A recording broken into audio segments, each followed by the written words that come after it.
আমি লাউগুলো এভাবে কেটে নিয়েছি, আপনারাও এভাবে কেটে নেবেন লাউ ঘন্ট করার জন্য। এটা মাছের মাথা দিয়ে করব।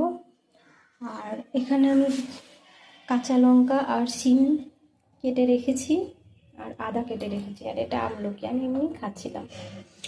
আর এই শীতে আপনারাও অবশ্যই আমলকি খাবেন, আমলকি সবার জন্যই জরুরি খাওয়াটা। আর এটা আমি আদাটা ওই ঘন্টর জন্যই রেখে দিয়েছি।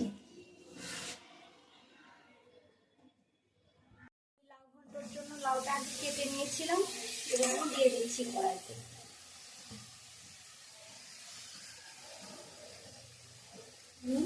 মাছের মাথাটাও দিয়ে দিচ্ছি। পরপর আমি দিয়ে দিচ্ছি কাঁচা চেরা লঙ্কা,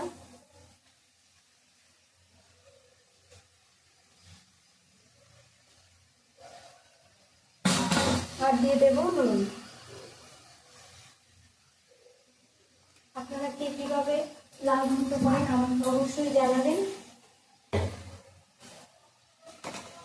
আমি তো এভাবেই করি সবসময়। আর এবার আমি এটা ঢেকে দেবো, এভাবে হতে হয়।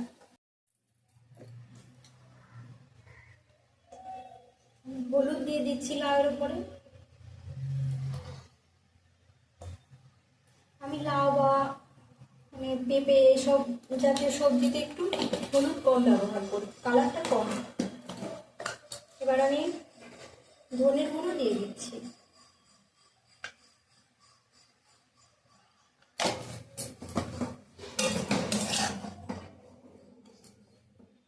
আর মাছের মাথাটা আমি ভেতর দিকটায় দিয়ে দিয়েছি যাতে ভালো মতো সেদ্ধ হয়।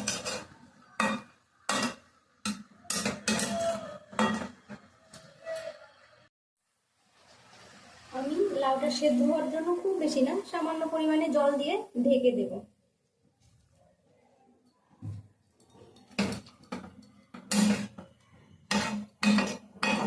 দেখতে থাকুন পরবর্তীতে আমি কিভাবে রান্নাটা করব। দেখুন লাউটা সেদ্ধ হয়ে গেছে, আর মাছের মাথাটাও পুরো মিলিয়ে গেছে, লাউয়ের সাথে মিশে গেছে। এবার আমি এটা নামিয়ে নেব।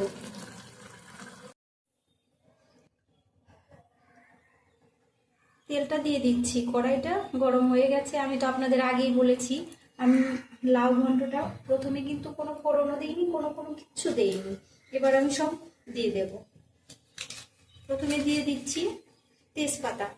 আমি তেজপাতাগুলো সবসময় এভাবে কেটে কৌটোতে রেখে দিই। তারপর গোটা জিরে দিয়ে দিচ্ছি।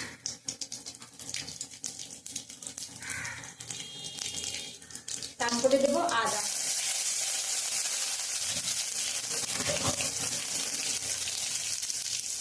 লাউ ঘন্ট অবশ্যই আপনারা আদা দেবেন। আর যেহেতু মাছ দিয়েছেন মাছের মাথায়, আদাটা অবশ্যই দিতে হবে।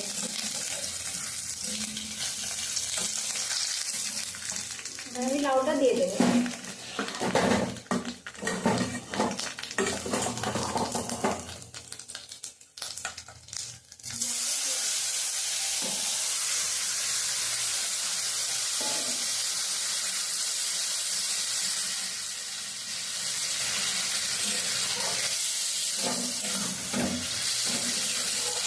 লাউ দিয়ে দিচ্ছি।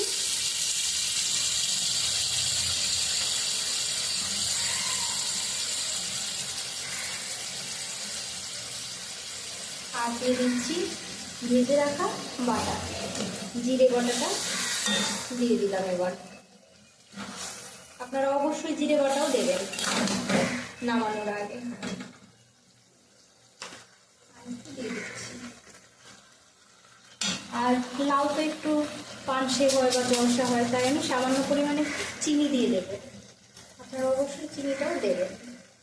আর যদি কেউ মনে করেন না এখন তো দেবেন না, নাও দিতে পারে, আমি একটু দিয়ে দিই, দিয়ে ভালো লাগে বেশ।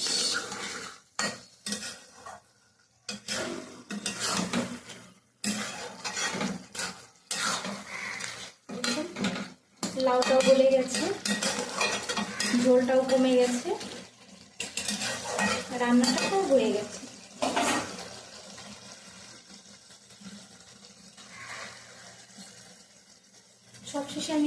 দিচ্ছি ধনেপাতা কুচি। আমি তো এই শীতের সব রান্নাতেই মোটামুটি ধনেপাতা দিয়ে দিই, আপনারা অবশ্যই ধনেপাতাও দেবেন যারা খান ভালোবাসেন। যারা ভালোবাসেন না তাদের দেওয়ার দরকার নেই, দেবেন না, আমি দিয়ে দিচ্ছি। আমি শীতের সব ধরনের সবজি ভাজা, তারপর মাছের ঝোলে, ডালে ধনেপাতা দিয়ে দিই। আর দেখুন হয়ে গেছে।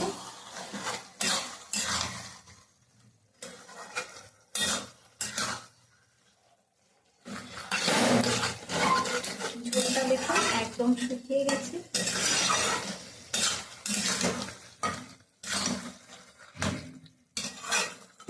আমি গ্যাসটা অফ করে দিচ্ছি, আমার রান্না কমপ্লিট।